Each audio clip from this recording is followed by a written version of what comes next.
The revolution is not an apple that falls when it's ripe. You have to make it fall. Che Guevara. Pretty interesting quote, isn't it? Let's get into it on the Derek O'Shea Show. Welcome to the Derek O'Shea Show, where we discuss culture, news, politics, and more. Sit back, relax, and I hope you enjoy the show. Be sure to tell your friends and family about the revolution.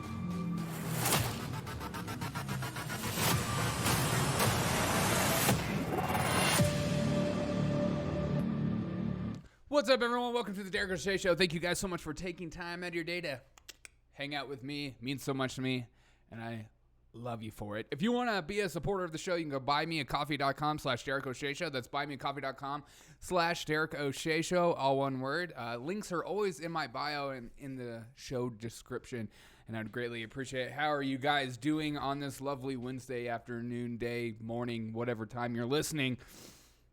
You're making it through the week. You're doing it. And I'm proud of you. Let's read that quote one more time. The revolution is not an apple that falls when it's ripe. You have to make it fall. See, a lot of our problems in our life are self-inflicted wounds. It's kind of like if I was to never take my dog out for a walk and it constantly was pooping all over the house. And I was like, this damn dog won't stop pooping in my house, and I don't know what to do about it. And I'm just going to yell at my dog instead and scream at it and tell it, stop pooping in the house. See, I've created my own problem. If I take the dog out, there's no more poop in the house. But instead, I rather bitch and moan about it because I want my dog to get used to just holding its poop forever. And that is what our Biden administration is doing for so many of us Americans. See, Albert Einstein said, it's not that I'm so smart. It's just that I stay with problems longer. And that is our administration. See, they've constantly being asked about gas prices, inflation, and money issues, and where our money is going, Build Back Better plan. And they don't care about how much you're paying at the pump. They genuinely don't. Because listen to this answer from Pete Buttigieg when asked about it.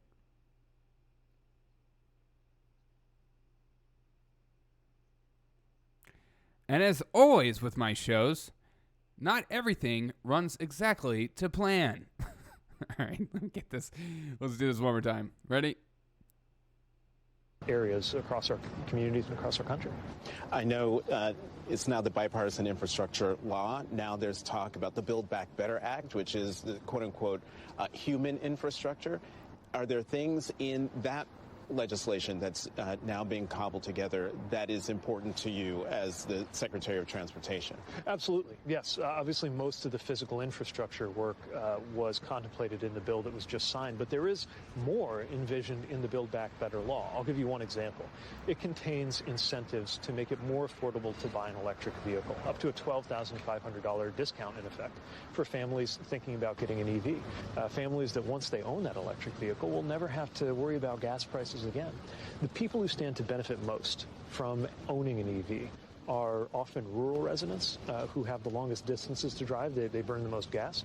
And underserved urban residents in areas where there are high gas prices and they're lower income. So they would gain the most by having that vehicle. But these are the very residents who have not always been connected to electric vehicles that are viewed as kind of a luxury item.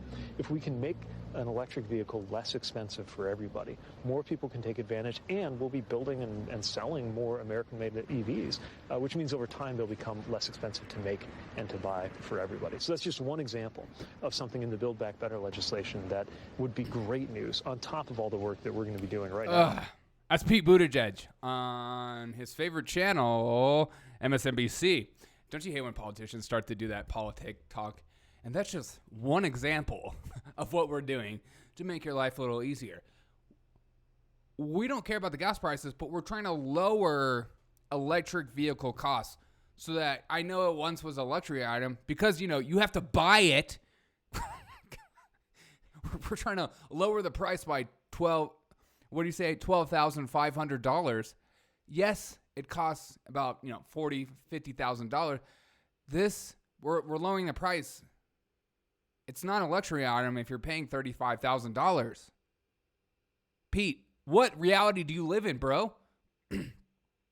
These politicians are so rich, they don't even know what $35,000. I made that in a day. What's everyone's problem? Get an EV. I know you're in a rural area. You burn more gas out there anyways. I've said this since the beginning. This administration doesn't give a crap about inflation. They don't give a crap about inflation. In fact, they see it as a positive thing. They don't care about gas prices. Their actions tell you what they're doing.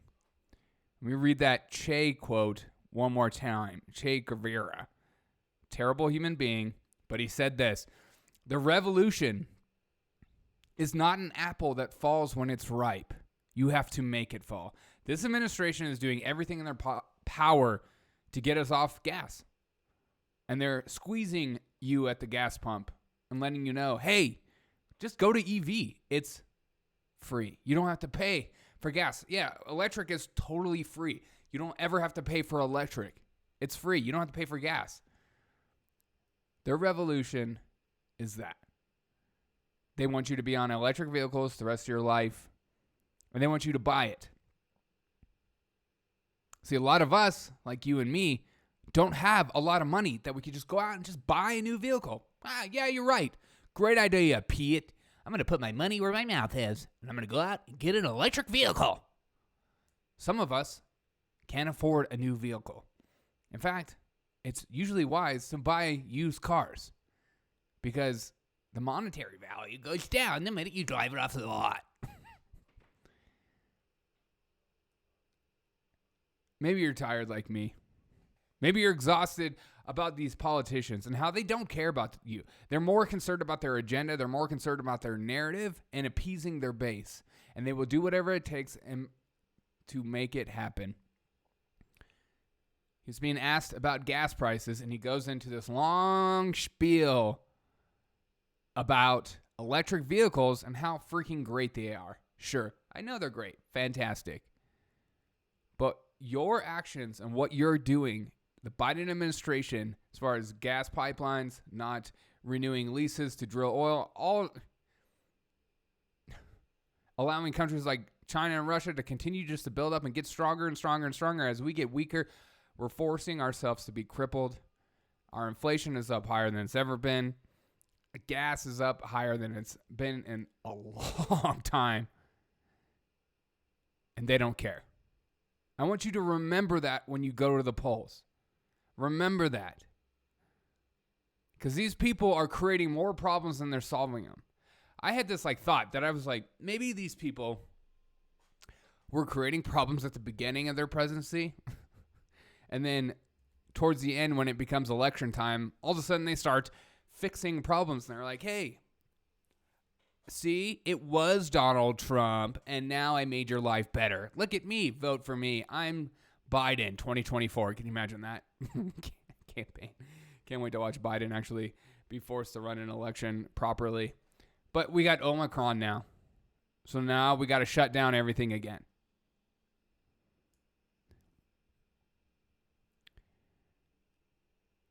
My problem with politicians is that they create more problems than they solve. We don't put the brightest and best in politics anymore. We just put influencers. And what do we get when we put influencers and people that make us feel good on the inside in leadership positions? We get catastrophe. We get a mess that needs to be cleaned up. But none of them know how to do it. And at the same time, what I always say is they are doing it on purpose. They want a revolution. They want a green energy revolution. All these people want you living in major cities. They want you taking the rail system. They want you living in your tiny, teeny pods. You don't need a huge home. You don't need a big truck. You don't even need a car. And if you do need a car, go electric because you don't need to go outside the city limits. Pete Buttigieg talking about rural America should go on electric vehicles because of how much gas they use. What if you're so far away you want us to go into the city and charge for a bunch of hours and then go back out? Let me know your thoughts on this. Because I see this, as Che Guevara says, as them forcing the apple to fall. They're doing everything in their power for us to be off oil at a terrible time. You do this kind of stuff when we aren't in inflation. We aren't in huge debt. You do luxury things like electric vehicles when your economy is doing so well. You go, maybe we'll switch to electric because it is better for the environment. Or is it better for the environment? I don't know. You tell me. With all the battery creations and what we do with the batteries when they go bad and all that kind of stuff. That stuff we don't want to talk about. All we do is talk about the production of the things and how it makes us feel on the inside when we create the electric vehicles.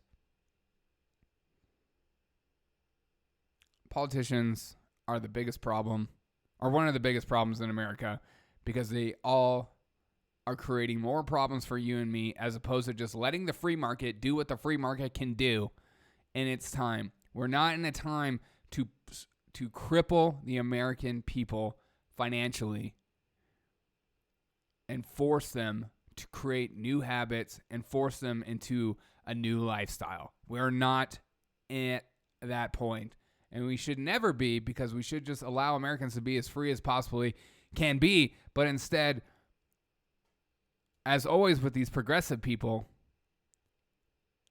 things aren't moving fast enough for them. So instead of waiting and being patient for maybe their philosophy or way of life to be enforced, they will make it happen. They will shut down things in order for their views to go through. Let me know your thoughts on this. I hope you guys have a freaking fantastic day.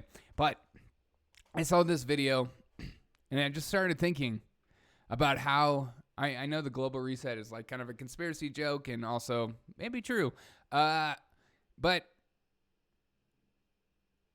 when they get asked a question and then their response is a revolutionary type response that doesn't address the question nor the issue of what's presented, and they're more worried about their narrative and they keep talking about their narrative and their great new way of life, your ears should perk up. Let me know your thoughts. Have a great day. I'll catch you on the next episode of The Jericho Show.